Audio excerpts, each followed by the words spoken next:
Merhabalar, videoma hoş geldiniz. Bugün sizlerle güzel iki renk örgü modeli yapacağız. Bebek örgülerine çok güzel giden bir model. Basamak modeli de diyoruz. Ben beyaz ve pembe kullanacağım. Model 3 ve katları olarak ilerliyor. 3'er ilmek ve kenarlarda bir ilmek olarak ayarlayın sayılarınızı. Şimdi 19 ilmeğim var. 19 ilmekte anlatacağım sizlere. Başlangıç ilmeklerimi ördüm.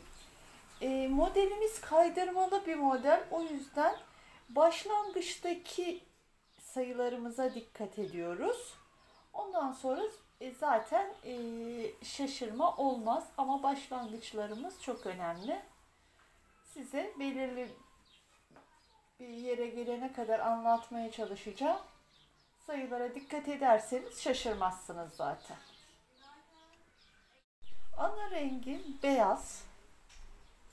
Beyaz renkte ve bu modelde ön tarafta sırf düz model uyguluyoruz. Ön sıralarda hep düz olacak. Şimdi pembe ipimle başlıyorum. İlk önce iki tane ilk ilmeğimi ördüm. 2 pembe düz örüyoruz. Beyazı örmeden alacağım fakat beyazı böyle değil, ilmekleri böyle alıyoruz. Böyle değil, şu şekilde alıyoruz. 2 düz,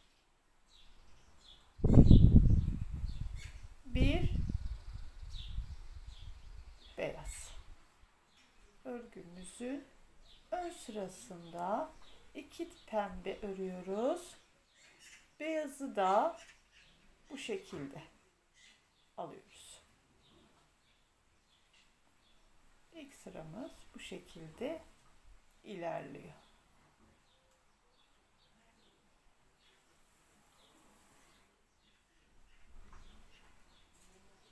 İki pembe, bir beyaz örmeden alıyoruz.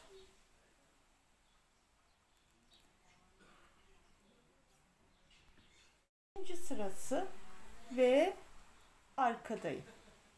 Arkada düz ördüğüm pembeleri arka tarafta da düz örgü olarak örüyorum. 2 düz, ipi kendi tarafıma alıyorum. Yine beyazı örmeden alıyorum. İpi arka tarafa atıyorum. 2 pembe düz.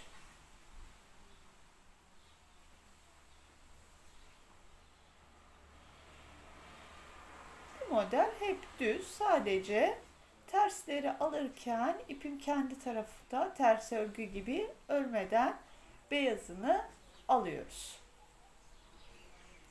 Arka sıralar hep bu şekilde. Önde örmeden aldığımız ilmeği arkadan tekrar bu şekilde alıyoruz.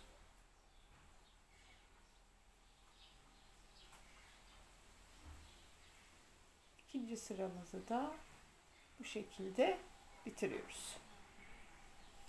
Sıramızı bitirdik. Bu şekilde ilk iki sıramız.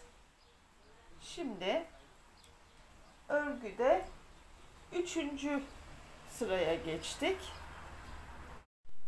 Üçüncü sırada renk değiştiriyoruz. İlk ikinci sırada ana rengimiz pembeydi. Şimdi beyaza geçiyoruz. Bu kenar ilmeklerinin sayılarını şaşırmadınız mı modeli bozmazsınız. İlk ilmeğimi beyaz olarak ördüm. Şimdi ikinci ilmeğimi ve pembe ilmeğimi aynı şekilde gösterdiğim gibi şöyle örmeden aldım. Bakın kaydırma yapıyoruz. Şimdi 1 ve 2 düz ördüm. Pembeyi örmeden aldım.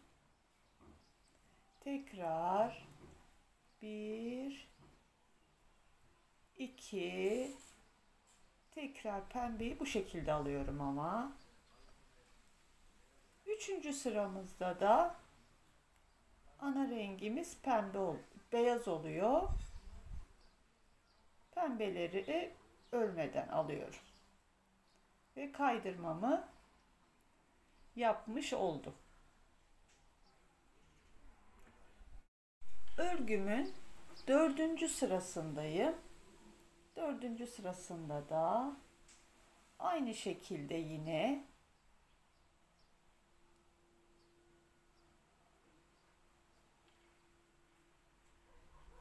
beyazları düz örüyorum. İpim kendi tarafında, örmeden sağ şişime aldım. Tekrar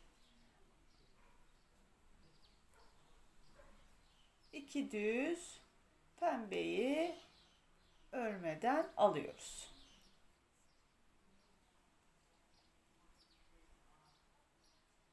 Dördüncü sıramızda bu şekilde ortaya çıkmaya başladı. 5. sıradayım. Bakın pembeye geçiyorum ve dikkat edin, 3 tane burada 5. sıramdayım. 3 pembeyi düz ördüm. Beyazı örmeden alıyorum. Kaydırmayı yaptık tekrar. 3 tane 1 2 tane ördüm. Başta 3 ördük. Kaydırmaları yapmak için. Şimdi tekrar aynı şekilde 2 pembe 1 beyaz şeklinde 5. sıramızı da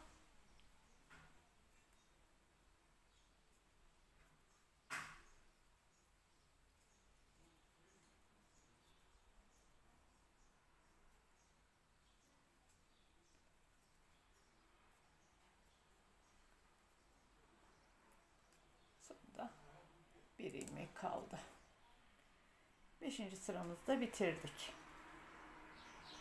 5. sırada yine aynı şekilde yapıyoruz.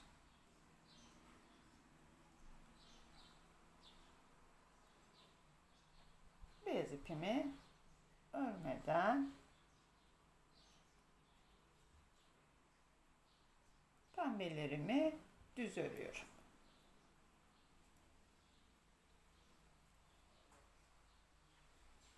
Altıncı sıramızı da bu şekilde örüyoruz. 7. sırada tekrarlıyoruz. Şimdi 7. sırada birinci sırada ne yaptıysak aynı yöntemi yapacağız. Fakat burada renklerimiz değişiyor. Birinci sırada pembe ile başlamıştık. Şimdi beyazla başlıyoruz. Beyaz ipimi şöyle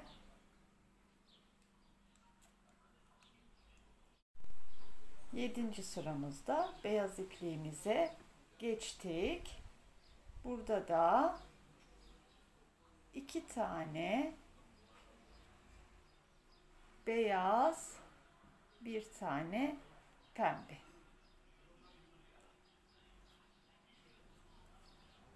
2 beyaz, 1 pembe olarak kaydırmamızı yapıyoruz.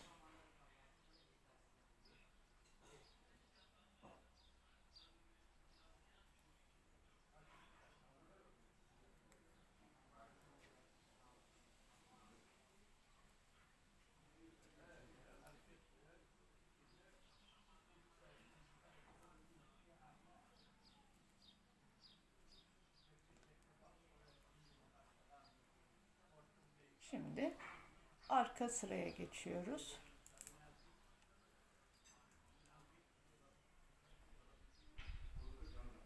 Bakın ikinci kaydırmamızı da ikinci modelimizde kurduk. Aynı bir de başlarken ne yaptıysak şimdi aynı işlemleri yapıyoruz. 8. sırada ve arkadayım. Arkadan da aynı şekilde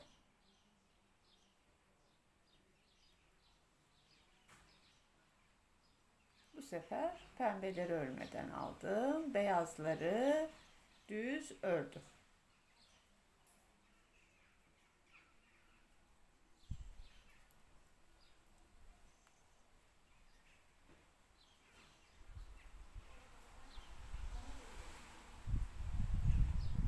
Sıradayım ve şu anda pembe ipimize geçiyoruz. Bir tane pembeyi örerek aldım. Beyazı örmeden aldım. 2 pembe düz örgü. 9. sıramdayım. Bir tane. 9. sıramızın sonunda 3 tane ilmeği de pembe örüyoruz ve 10. sıramızda yine aynı işlemi yapıyoruz. 3 tane düz, bir tane örmeden alıyoruz.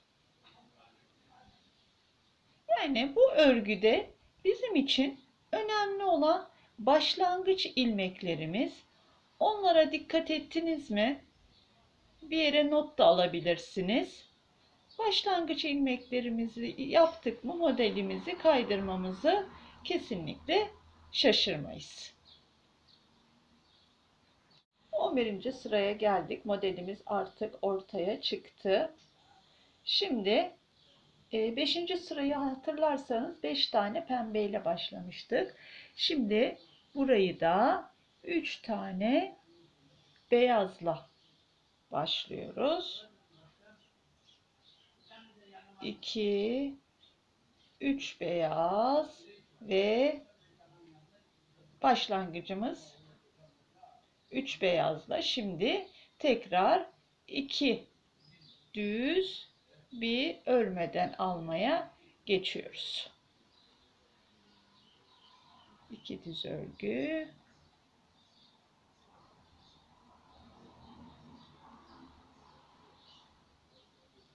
On birinci sıramızda da bu şekilde ilerliyoruz. İkinci sıradayım. Arka metodum zaten hep aynı, hiç değişmiyor. Arkadan 2 düz, iplerin yerini değiştirerek bir örmeden alıyorum.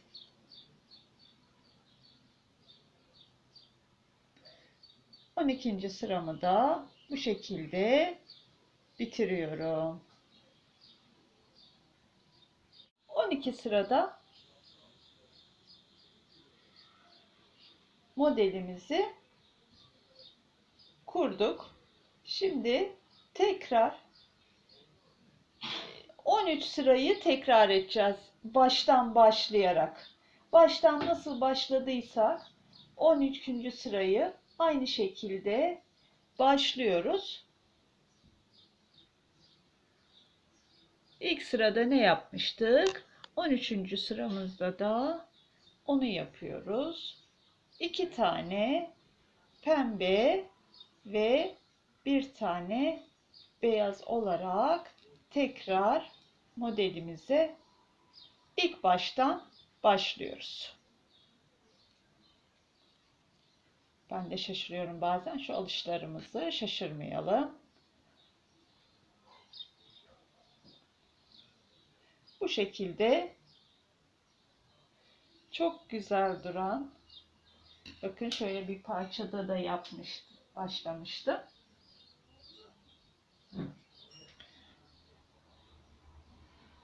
Kırmızı da görünüşü.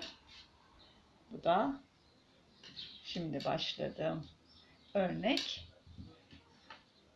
Yine şimdi ilk baştan başladığınız gibi aynı şekilde devam ediyorsunuz. Çok güzel duran bir bebek örgülerine çok güzel duran şu kenar ilmeklerine dikkat ediyoruz. Bir kenara yazarsak bu 12 ilmeği hep o katları olarak ilerliyor ve kaydırmaları hiç şaşırmayız. Çok da güzel duruyor. Videoma geldiğiniz için çok teşekkür ederim. Bir dahaki videolarımızda görüşmek üzere. Hoşça kalın.